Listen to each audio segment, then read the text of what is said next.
catch your breath, and how important might that time be before you leave for San Antonio, I guess, tomorrow? I think we started on Duke today. Started film kind of early, but we've had time to, get our bodies right and get out of treatment. And like I said, we already got past Tennessee. We're not worried about that anymore. And going into this game, just like I said, going in knowing the main focus. We got some great guys. It's the reason in the Final Four. Lottery picks. So it's going to be a tough game, but just us having our bodies right 100% and just going into the game and try to play how we did against Tennessee. Are they player for player the most talented team that you've seen this year or you will face? On paper, yeah, but we've seen that a lot, especially when we played against Auburn, Alabama, those teams, Texas Tech, Arizona. But I feel like our defense is what gets us going. So on paper, yeah, they're pretty good, but I feel like, once we come in with that defense mentality, it's going to be a different ball game. Jay, it seems like all the time you guys are looked at like the underdog or something. At what point is this all going to play out that people will maybe take you serious? I mean, like no, you don't got to. Doesn't matter? No, not at all. We're probably not the big name school or whatever. We're just Houston in Third Ward, so we probably don't get the respect that we need. But I think that's something that puts a fire under us and us keeping the chip on our shoulder. So going into these games, like it's being the underdogs, we'll take it. We ain't running from it. How much is family a theme to this program? Oh, it's big time. And I can go back to when I first started my freshman year, at 17 years old. This is my first visit that I had set up, and I didn't take any other visits because I just felt like it was at home. So, especially starting my teammates too, I love those guys. And the coaches, they treat you like their sons. So when you have a environment and you have people that love you, you always got to keep them close. So this journey started back in June. We've been on this path for a long time, and now we got to the last week of college. So it means a lot to me and to those guys. You guys have the shortest road trip by far of the four teams. Are you expecting a home court advantage, a crowd size advantage, and does that matter to you? I feel like it do matter, because most teams feed off home energy, but we just try to focus on us. The crowd's gonna be there, which is a great thing, but going in, we try not to lean on that too much. We try to stay together, and don't forget where we came from and where it all started. So, especially when we played in the Big 12, being on the road, we know how crazy it can get. So, being at home is kind of a little comforting, but just going into the game with a different edge and just trying to win. As you mentioned, you've seen a lot of really talented players over the years, but you watch them on film. How special is this group of players? He's pretty good. Projected #1 pick for a reason. He does everything. I think he leads them in points, assists, rebounds, steals, basically every category. So we definitely respect Duke, and everybody that we play against. But we have a lot more confidence in ourselves too, knowing that it don't matter who we play, we're gonna make the other team uncomfortable as much as we can. So kudos to them and their team and players that they got. But I feel like our players can match up with them as well.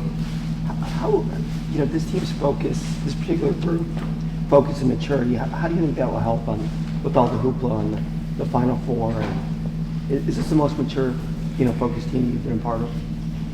Yeah, especially with LJ, he's been to the Final Four. He's won a national championship, so he's been here before. I've been in the tournament before, and Emmanuel been in the tournament. JoJo, Terrence, those guys have been there before. And the only person I probably don't think ever made it was the freshman in Milos. But you can see right now, he's comfortable, in his role, and he's been playing great. So I feel like just us being here multiple times, especially me, I know how hard it is to win a game. You can look at the Purdue game.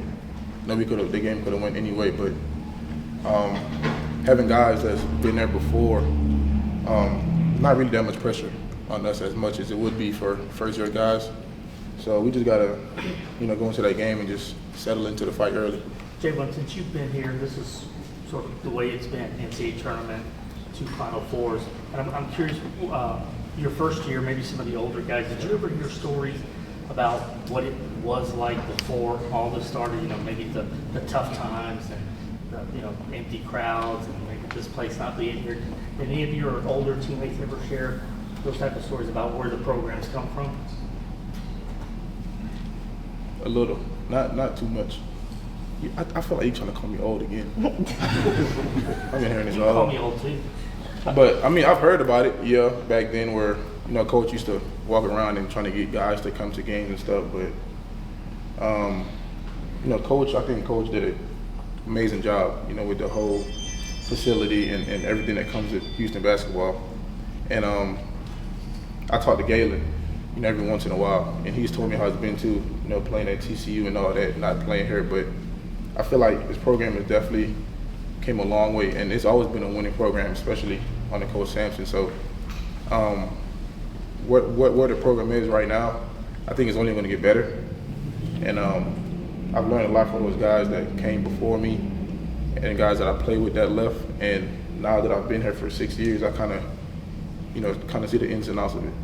JoJo was named National Defensive Player of the Year today. Oh, he was? Yes, he was. What do you think about that? Yeah. And what kind of impact does he make? How would you explain that to fans? Kind of crazy, especially being a sophomore, winning that. It's kind of crazy. But we see this every day, though. We see this in practice. We see this in our workouts. That's just the type of guy he is. And he did win. Yeah, that's big time. Yeah, that just shows how hard he plays. You know, how hard he works, and the effort that he puts into defense and protecting the rim and getting rebounds, stuff that we emphasize every day. So that's a major accomplishment, and that's a product of him. You know, him doing that and being active and helping us out. Kind of lets us know, because you know, we play against really good guards, and sometimes we're probably not going to be able to stay in front of those guards. But him being a rim protector kind of, you know, takes a lot of pressure off of us. You talked about you guys having experience overall, but how valuable do you think it will be the fact that LJ has been there to the Final Four before, and he knows kind of what to expect at this level? Like you said, you know, LJ has been here before, and we played against them, you know, in 2021, and he's been around a lot of vet guys on that team too. But I feel like LJ going into the game, you know, having a lot of confidence in himself, knowing that he's been there before, we kind of follow him, because I didn't play that much, you know, in the Final Four, and that was during COVID. So it was a whole difference from then to now. You know, lights are brighter, stakes are higher. I feel like there's going to be more adversity, but leaning on LJ, you know, knowing that he's a national champion, you know, when he gets rolling, we're just going to follow him. Well, thanks, man. Good. Thank you.